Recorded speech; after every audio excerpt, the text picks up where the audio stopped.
Pero muy buenas tardes para todas aquellas personas que nos escuchan regularmente a través de nuestras cuentas por las redes sociales, especialmente por las cuentas de YouTube, de Instagram y de Facebook, con el propósito de participar en estos espacios de reflexión y en estos espacios de controversias a manera de una especie de tertulia o de mesa redonda en la cual queremos exponer algunos asuntos importantes que actualmente se debaten en el país con respecto a las decisiones del nuevo gobierno del señor Gustavo Petro Urrego, quien por sus conductas o por su pensamiento o por su ideología ha venido creando un verdadero estado de anarquía en todo el territorio colombiano ante una serie de políticas que por supuesto no están descritas como tales en la Constitución Política de Colombia, no hacen parte del Plan Nacional de Desarrollo y adicionalmente a eso el presidente de la República, si bien tiene una cierta discrecionalidad para el manejo de los asuntos relativos a la administración del país, tiene por otra parte la obligación de cumplir con los mandatos que establecen tanto la Constitución colombiana como la ley. En el país han surgido a raíz de la ascensión del nuevo gobierno, de la asunción del nuevo gobierno, una serie de situaciones de orden público que la verdad en el pasado inmediato nos habían presentado,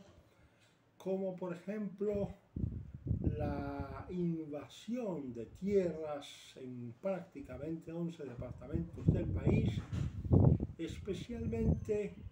a los ingenios azucareros del Valle del Cauca y del departamento del Cauca, en donde en este momento se presenta un conflicto de incalculables proporciones y de inimaginables consecuencias. Por otra parte, el presidente no ha venido haciendo otra cosa distinta que una serie de anuncios sobre las medidas que pretende adoptar en el futuro, sin que todavía se sepa, sin que todavía se conozca si esas medidas tendrán algún tipo de validez o algún tipo de eficacia en el orden jurídico, como quiera, que para poderlas implementar se requiere presentarlas primero ante el Congreso como iniciativas legislativas o como iniciativas de reformas constitucionales que por supuesto en este momento no se han presentado. O si acaso se habrán presentado algunas de ellas que afortunadamente para los colombianos, pero desafortunadamente para el gobierno, pareciera ser que no existen los suficientes consensos como para que esos proyectos terminen convertidos en leyes de la República o terminen convertidos en actos reformatorios de la Constitución política. Hace apenas 24 horas, el supuesto partido de gobierno, el Partido Conservador, se retiró de las sesiones porque consideró que había una especie de incompatibilidad entre su propio pensamiento, entre su propia ideología y la posición de la bancada del Pacto Histórico con respecto a un proyecto de ley que había presentado con antelación uno de los miembros del Congreso del Partido Cambio Radical,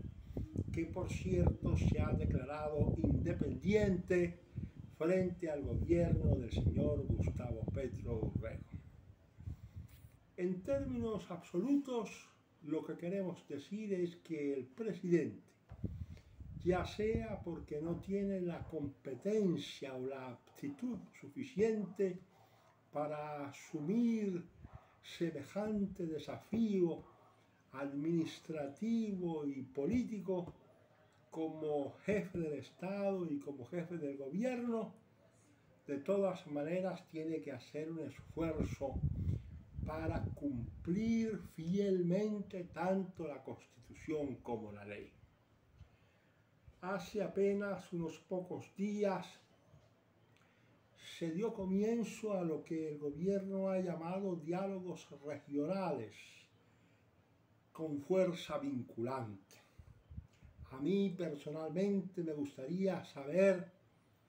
en qué legislación o en qué artículo de la Constitución política el presidente de la República está facultado para delegar su obligación de mantener en todo el territorio colombiano el orden público en las distintas entidades territoriales gobernadas o dirigidas por los gobernadores en los departamentos o por los alcaldes en los municipios. Ni los alcaldes ni los gobernadores tienen facultades para establecer estrategias que impliquen la vinculación de las fuerzas militares en un proyecto que no sea el mantenimiento del orden público en su respectivo territorio. Pero en cuanto a acuerdos que impliquen una política de paz de carácter nacional, corresponde esa competencia, según lo señala el artículo 188 de la Constitución Política, exclusivamente al presidente de la República, quien adicionalmente es, como se sabe, el comandante en jefe de las fuerzas militares. De tal manera que si los gobernadores o los alcaldes carecen de competencias para adelantar los famosos diálogos regionales con fuerza vinculante, esos diálogos en el orden jurídico no tienen absolutamente ninguna eficacia, es decir, no tienen vocación para obligar a los particulares a aceptarlos. La única manera como un acuerdo se puede convertir en ley de la República o en un acto reformatorio de la Constitución es que ese acuerdo se adelante en el Congreso de la República y se debata y se discuta y se controvierta exclusivamente por quienes se consideran los representantes legítimos del pueblo, que no son otros distintos que los senadores o los representantes a la Cámara. Y adicionalmente a eso, esos debates, esas controversias, esas discusiones se tendrían que llevar a cabo de acuerdo con unos procedimientos previamente establecidos en la Constitución Política, que por supuesto no se pueden llevar a cabo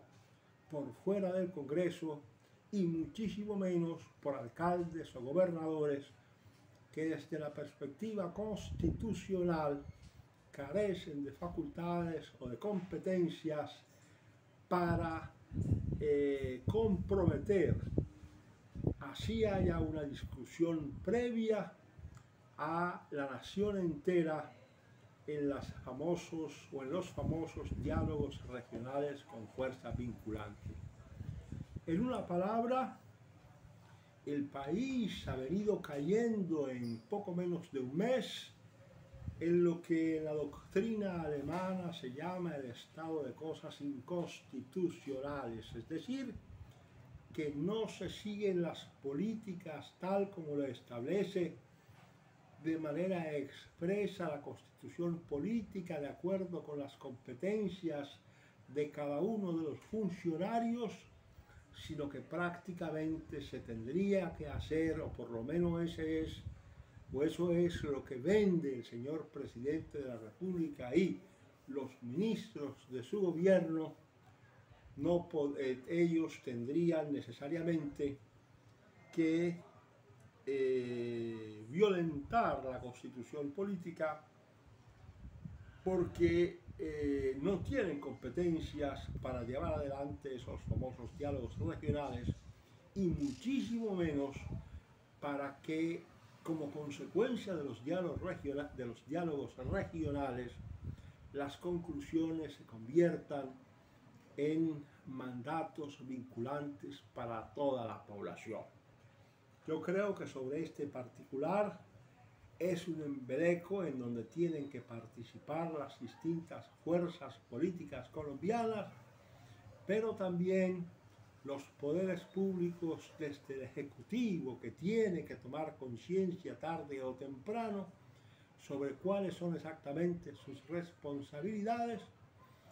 directamente el Legislativo y directamente el Poder Jurisdiccional, porque ahí corresponde a la Corte Constitucional decirle al presidente de la República,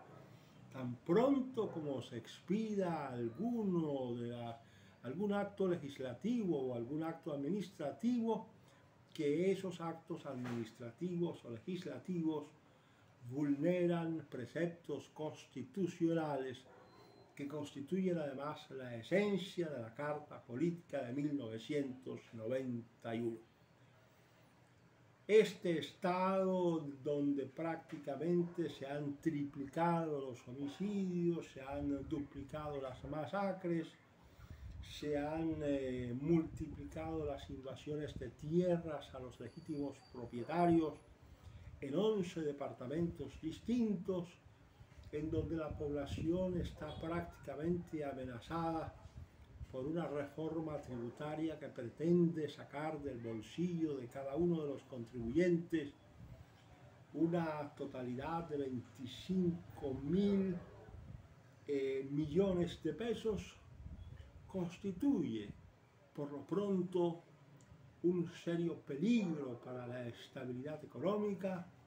para la estabilidad política y para la estabilidad social de este país que llamamos Colombia. Y por esa circunstancia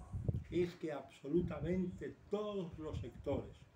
de lo que se ha denominado tradicionalmente como fuerzas vivas de la nación, de lo que actualmente se llama o se llaman fuerzas sociales o población civil, deben actuar con prontitud para evitar que sigamos por este camino desolado en donde además el gobierno marcha en una dirección totalmente equivocada. Por ahora no es otra cosa lo que quiero decir al respecto, de tal manera que me despido hasta una próxima oportunidad. Hasta pronto, mis amigos.